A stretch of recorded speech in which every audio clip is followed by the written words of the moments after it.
Di dalam kehidupan ini, kita seringkali meninggalkan jejak-jejak kita. Seperti angin yang berlalu, kita berinteraksi dengan dunia di sekitar kita, menyisakan bekas yang akan terus membayangi kita. Namun, apakah ada cara untuk menghapus jejak-jejak itu? Dan apakah kita bisa melakukannya dengan damai? Aku, Seno, tuan rumah teman curhat. Pada video kali ini, aku akan membahas sebuah tema, menghapus jejak. Dalam teori psikologi, terdapat sebuah konsep yang relevan dengan tema ini. Carl Jung, seorang psikolog terkenal, mengemukakan teori bayangan atau shadow. Ia berpendapat bahwa setiap individu memiliki aspek yang tersembunyi di dalam dirinya, yang terdiri dari pikiran, emosi, atau perilaku yang tidak kita sadari atau tidak ingin kita akui. Jejak-jejak ini seperti bekas langkah kita di pasir.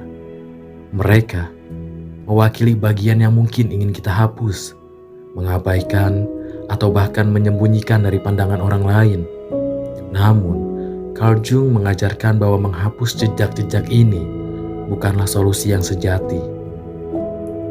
Sebagai gantinya, Carl Jung menyarankan kita untuk menjalani proses pengenalan diri yang mendalam. Ia mengajak kita untuk menerima dan memahami bayangan-bayangan tersebut. Dalam penjelajahan diri ini, kita bisa menemukan kekuatan yang tak terduga dan transformasi yang luar biasa. Dalam keheningan dan ketenangan, kita dapat merenungkan jejak-jejak kita dengan bijak. Kita tidak perlu melawan mereka atau berusaha menghapus mereka sepenuhnya. Sebaliknya, kita mengundang mereka masuk ke dalam kesadaran kita dan mengintegrasikannya dengan bijak. Seperti bunga teratai yang mekar di atas permukaan air keruh, kita bisa belajar untuk tumbuh dan berkembang dari bayangan-bayangan tersebut. Ketika kita menerima jejak-jejak masa lalu dengan penuh kasih, kita menemukan kebebasan yang sejati. Dan akhirnya, ketika kita melangkah maju dengan penuh cahaya, jejak-jejak itu tidak lagi menjadi beban. Mereka menjadi bagian dari perjalanan kita yang berharga, yang membentuk siapa kita saat ini. Hidup ini adalah tarian yang tak terelakkan, dan setiap langkah pastilah meninggalkan jejak yang indah. Jadi, mari kita menerangi jejak kita, bukan untuk menghapusnya, tetapi untuk menghargainya. Hadapilah bayangan dengan keberanian dan cinta, serta temukan kekuatan di dalam diri kita untuk melangkah maju. Karena sejatinya, hidup ini adalah perjalanan tanpa akhir, dan jejak kita adalah cerita yang tak akan terlupakan. Aku akan mempersembahkan sebuah kisah nyata yang memikat hati tentang menghapus jejak hidup. Cerita ini mengisahkan seorang putri kecil yang berjuang melawan belitan kesulitan dan hambatan dalam perjalanan hidupnya. Namun, dengan tekad yang teguh dan kelembutan hati yang luar biasa, dia mampu bangkit kembali dan bahkan menjadi pelipur lara bagi mereka yang berbagi cerita. Mari kita telusuri kisahnya. Aku mengenalnya di tahun ini, belum begitu lama. Di awal pertemuan, aku tak pernah berpikir jika perempuan semenarik dan seceria dia bisa memiliki kisah hidup yang cukup kelam. Pada malam itu, saat aku dan dia berbincang, ia membuka sebuah tabir kisah yang membuatku sedikit tertegun. Dalam hatiku berucap, "Benarkah kisah ini terjadi padamu? Apakah kau sedang berusaha menipuku?" Dan ternyata, ia memang menceritakan kisah yang sebenarnya. Aku akan menyebut dan memanggilnya dengan sebutan Ina. Tentu ini bukanlah nama aslinya. Jika kamu melihatnya, kamu pasti akan melihat aura keceriaan yang luar biasa pada wajahnya. Jujur saja, ia memang perempuan yang luar biasa. Malam itu, saat bintang di langit sedang terang-terangnya, ia bercerita bagaimana ia dekat dengan ibunya. Ia lahir dari orang tua yang cukup mapan di tanah Sumatera. Ibunya sangat menyayanginya. Begitupun juga dengan ayahnya. Ia hanya memiliki satu orang saudara, seorang kakak laki-laki yang berbeda 1 tahun dengannya. Ina kecil hidup sangat berkecukupan, bak seorang ratu. Semua kebutuhannya selalu dipenuhi oleh ayahnya. Perempuan yang sangat menyukai warna pink ini hampir tidak pernah merasakan hidup susah.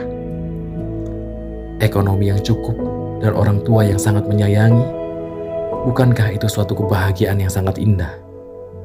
Namun, di saat ia tengah berada di sekolah dasar, ia merasakan kehilangan hal berharga dalam hidupnya untuk pertama kali. Sang ibu yang sangat ia cintai harus meninggal karena sebuah kecelakaan. Ia pun tak berani melihat jasad ibunya. Saat itu, ia belum begitu mengerti apa arti kehilangan. Alhasil, sisa-sisa hidupnya dihabiskan dengan ayah dan kakak laki-lakinya. Ayahnya begitu menyayanginya. Apapun yang ia minta, pastilah dipenuhi. Namun, ada satu hal yang ia tak bisa ia katakan selama ini. Saat ia terlalu dibatasi dalam bergaul, hal itu membuat ia menjadi begitu manja dan ketergantungan dengan sang ayah. Dunia pun berjalan terus. Ina kecil perlahan tumbuh menjadi wanita remaja. Saat usia kuliah, ia mengambil jurusan psikologi. Bukan karena ingin menjadi seorang psikolog, tetapi ia ingin mengobati luka masa lalunya. Luka karena apa? Karena ayahnya. Sebab di balik kasih sayang yang begitu besar, ternyata ayahnya Ina kerap kali menggunakan bahasa-bahasa yang keras, sehingga menyebabkan trauma pada dirinya. Ayahnya pun terlampau protektif padanya, sehingga Ina kecil sangat memiliki sedikit teman. Bahkan saat kuliah, ia hanya memiliki beberapa orang teman saja. Saat kuliah, ia tinggal bersama sang kakak yang bernama Iki. Selain sang ayah, sang kakaklah yang menjadi satu-satunya orang untuk tempat bercerita tentang berbagai hal. Suasana masih baik-baik saja, sampai akhirnya sang ayah harus menikah lagi, dan seakan mulai mengabaikan Ina dan kakaknya. Sampai suatu ketika, saat ia sedang sibuk-sibuknya mempersiapkan tugas akhir di kuliahnya, ia harus mendengar kabar buruk. Ayahnya dipecat dari pekerjaan, sehingga untuk sementara waktu, Ina dan kakaknya harus mencari biaya sendiri untuk biaya kuliahnya. Saat itu, ia sampai harus membagi uang makan yang hanya cukup untuk satu orang, dibagi untuknya dan untuk kakaknya. Ayahnya pun seakan sibuk dengan keluarga barunya, dan yang membuat Ina kecewa, ayahnya tidak bilang terlebih dahulu padanya dan juga pada kakaknya jika ayahnya mau menikah lagi. Ibu tirinya pun seakan tak mau akrab dengan Ina. Ina pun merasa begitu kecewa, karena bagi seorang anak perempuan, sosok ayah adalah cinta pertamanya. Mulai saat itu, Ina kerap kali mendapat pertentangan dari ayahnya. Memang, ayahnya tidak secara langsung menegur Ina. Setiap kali melihat ketidaksetujuan dengan sikap Ina, ayahnya selalu menghubungi sang kakak. Ina selalu dianggap seperti anak kecil di hadapan ayahnya. Akhirnya, untuk menghindari kediktatoran sang ayah, Ina pun memberanikan diri merantau ke ibu kota. Mulanya ia tinggal bersama sang kakak, lalu ia tinggal dengan saudara dari ibunya. Di Jakarta, ia mulai hidupnya yang baru. Dia mulai bekerja di bidang yang ia tekuni. Saat ia mulai nyaman dengan lingkungan baru, ia harus terpaksa mundar-mandir Jakarta dan Sumatera untuk mengurus ayahnya. Akhirnya, sekitar tahun 2020, ia harus menetap sementara di Sumatera karena ayahnya sedang sakit dan ia di sana untuk menemani ayahnya. Meskipun ada rasa kecewa terhadap sang ayah, Ina dewasa mulai belajar menahan ego. Ia pun harus mengurus ayahnya yang sedang sakit. Saat itu Ina sangat depresi karena dia harus seorang diri mengurus ayahnya yang sedang tidak berdaya. Dan juga ia harus bertarung dengan dirinya sendiri. Ia kerap kali menahan tangis sampai suatu ketika ia pun harus kehilangan kesadaran karena depresi yang begitu kuat. Lalu, waktu pun berlalu. Ina harus merasakan kehilangan sekali lagi. Saat ia sedang dekat dengan ayahnya, sang ayah meninggal karena sakit. Dan saat itu, di rumah itu hanya ada Ina seorang diri. Ia pun dengan kuat hati menangani hal-hal itu sendirian. Kakaknya tak bisa pulang saat itu karena masih ada pekerjaan di Jakarta. Dan suasana saat itu sangat tidak memungkinkan untuk keluar kota, sebab dunia sedang dilanda pandemi. Ina yang saat itu baru pertama kali menyaksikan orang meninggal harus menahan beban itu sendiri. Setelah kematian ayahnya, persoalan hidupnya pun belum juga selesai. Ia harus berjuang mempertahankan aset milik ayahnya. Dia bolak-balik ke pengadilan seorang diri. Sampai akhirnya, ia memenangkan gugatannya. Setelah semua hal itu berlalu, ia pun kembali ke Jakarta dan meninggalkan kampungnya. Alasannya, ia hendak menghapus jejak-jejak masa lalu yang kerap menghantuinya. Ina kecil yang manja, saat ini sudah menjadi Ina dewasa yang mandiri. Hidup telah mengajarkan kemandirian yang luar biasa. Kini, ia telah berhasil menerima jejak-jejak itu sebagai pengalaman yang berharga. Meski begitu, ia kerap menjatuhkan air mata saat menceritakan ulang kisahnya. Seperti pada malam itu, ia pun menjatuhkan air matanya. Jejak masa lalu memang tak untuk dihapus, namun meski diterima untuk berdamai.